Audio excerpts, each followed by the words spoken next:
You don't notice it right away. How distance creeps in like fog. It's soft at first, almost comforting, familiar. But then one day, you look across the dinner table and realize the person you once couldn't stop touching now barely meets your eyes. That's how it was with Claire. We weren't always like that. Our first few years together were fire. Passion, laughter, experiments that kept us up till 2 a.m. But over time, things slowed, then stalled. We blamed work, stress, the kids, whatever made it easier not to name what was really happening. Intimacy turned into routine. Routine turned into avoidance. We still had sex, but it was quiet, mechanical. 5 minutes in the dark before she rolled away. I remember the first time I brought something up. Just a playful suggestion.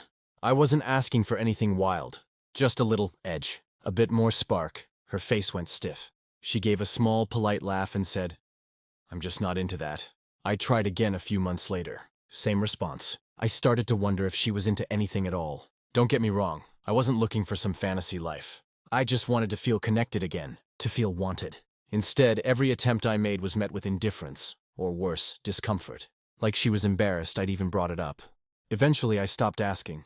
We became roommates with shared responsibilities. Co-parents. Friendly enough, but not lovers. We went to dinner with friends and smiled for photos. But when the lights went out, I'd lie awake, staring at the ceiling, trying to remember what her skin felt like when she wanted me. It's a special kind of loneliness, being rejected by the person who's supposed to know you best. And the worst part, I couldn't even talk to her about it. Every time I tried, it ended with her getting quiet, defensive. Then nothing changed. I started questioning myself. Was I asking for too much? Was I broken for wanting more than just duty sex once every few weeks? And then something changed. One night, out of nowhere, she came to bed in lingerie I'd never seen before. She didn't say a word. Just climbed on top of me like we were in our 20s again. The next night, it happened again. Wilder. Like she was making up for lost time. And I would have been thrilled if I didn't already know what or who sparked the change. His name was Eli. He moved in 2 houses down, into the renovated Craftsman with the navy shutters and wraparound porch. He drove a vintage convertible and wore plain, white t-shirts that somehow looked like they were tailored just for him. The kind of guy who could charm the hell out of your mom and your bartender in the same afternoon. He introduced himself one Saturday morning, leaning over the fence while I was mowing the lawn. A coffee in one hand and that casual, lazy grin that made you feel like you were already part of his story. "Hey man, I'm Eli. Beautiful neighborhood. Beautiful weather. Beautiful. Everything." He glanced toward our house. Claire was standing in the window, watering her herbs. She waved back, longer than usual. I didn't think much of it at first. Neighbors wave, neighbors smile. But then she started dressing. Differently. Not dramatically, just a little more polished. Lip gloss to grab the mail. That sundress I hadn't seen since Cabo to take out the trash. And she baked banana bread, twice, in 1 week. Claire hadn't baked anything in years. I mentioned it casually, leaning against the kitchen counter as she slid another tray into the oven. "Since when are we baking again?" She shrugged.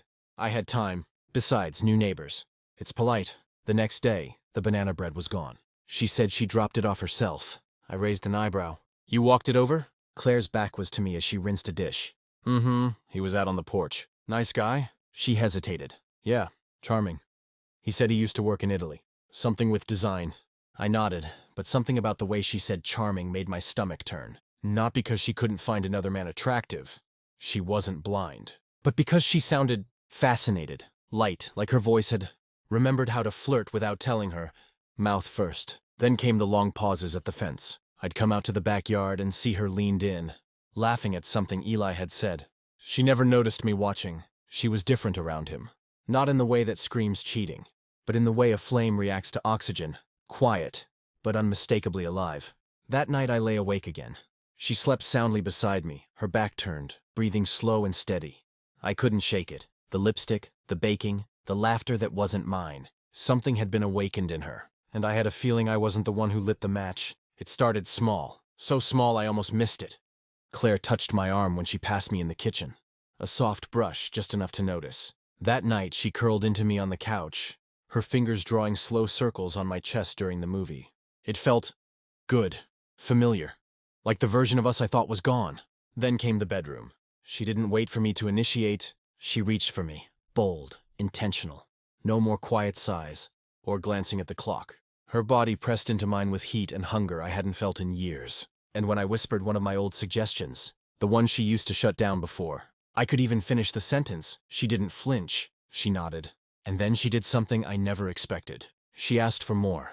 It was like I had been kissing a locked door for years, and suddenly, someone had handed me the key. She was open, uninhibited, adventurous. There were moments I didn't recognize her, in the best possible way. She moaned my name like it meant something again. She whispered fantasies that had never crossed her lips before, and I would have been lost in the high of it, if not for the slip.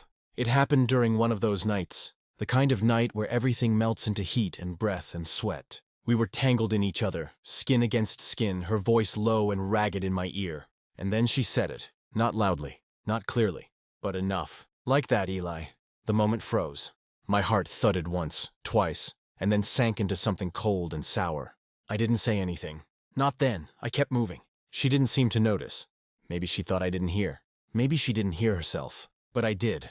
And it wasn't just a mistake, it was a fracture. A crack that split right through the middle of everything we'd just rebuilt. Afterward, she curled into me like nothing happened. Her breathing slowed. I lay staring at the ceiling, her name still echoing in my head. Not my name, his. I wanted to believe it was just a slip, a dream-triggered murmur, a meaningless sound. But deep down I knew. Something, or someone, had flipped the switch in her. Reawakened the woman who once swore she wasn't into that. And now I was lying next to the version of her I'd always hoped for. But I wasn't sure I was the one she'd found it for. I didn't want to look. I told myself that a name murmured in the dark wasn't enough to justify crossing a line. I wasn't that guy, the kind who snoops, the kind who checks his wife's phone behind her back. But suspicion, it's a quiet kind of poison. You ignore it for a while, pretend it isn't there, but eventually, it eats through the lining of your gut and leaves nothing but ache. So when Claire left her phone on the nightstand and stepped into the shower, I hesitated for all of 5 seconds. Her passcode was our anniversary. I wish that felt sweet instead of ironic. At first it was nothing. Group texts, grocery reminders, a few Pinterest boards about minimalist decor, and then I found it, tucked in her archived chats, hidden just out of sight. Eli. I opened the thread and felt my pulse tighten. It wasn't overtly sexual. There were no photos, no dirty messages, no flirty emojis, but it was charged. Electric in the way words can be when people want to say more than they're allowed to. You ever feel like you've been playing it safe for too long? Sometimes I forget what it's like to feel wanted. Not just loved, wanted. You make me feel seen. Those were her words. My wife's. His replies were smooth.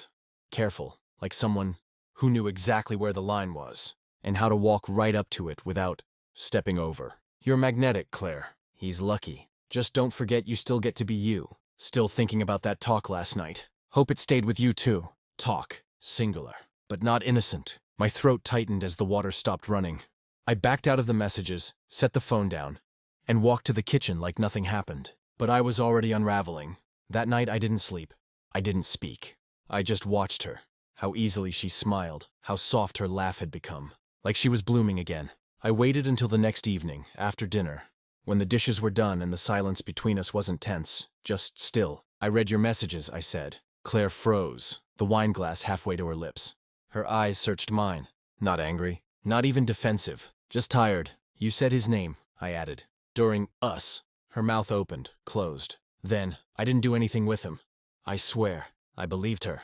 That wasn't the issue. What did he give you, Claire? Her eyes welled. Permission. That one word hit like a slap. Permission for what?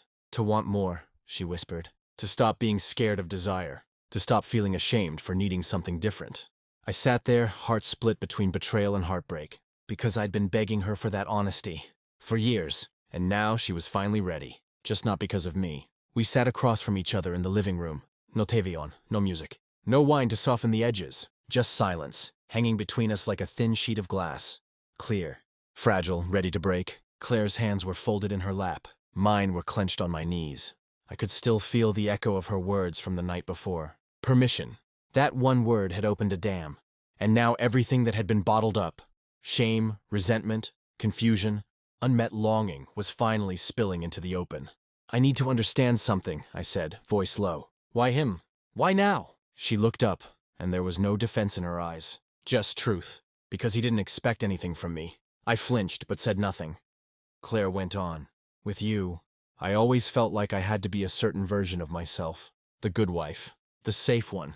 The one who keeps things steady. Eli didn't know me like that. He just listened. I wanted to be angry. I wanted to shout that I had listened too. year after year. Hoping, asking, begging for something more. But deep down I knew. I hadn't just wanted her honesty. I wanted her to want me, without fear, without resistance. And maybe I never created the space for her to feel like that was possible. I thought you didn't want those things, I said. The things I asked for. You made me feel like I was dirty for even suggesting them. She winced. I didn't mean to. I was scared. Scared of losing control. Scared of not being good enough at it. Scared of wanting it too much. We sat in that silence again. This time it wasn't cold. It was heavy with truth. I didn't cheat, she said, but I crossed a line. I know that, and I'm sorry. Tears rimmed her eyes. I don't want him. I want this, but not the version we were pretending to be. I want something real, messy, honest, with you, if you still want it too. I looked at her, really looked. And for the first time in a long while, I didn't see the woman I married. I saw the woman she was trying to become, and the man I'd become too. Less angry, more honest, tired but still standing. I don't know how to fix it, I said. Then let's stop trying to fix it, she whispered. Let's just start over. So we did. No promises, no grand speeches, just two people, sitting in the quiet aftermath of almost losing everything, choosing, day by day, to try again.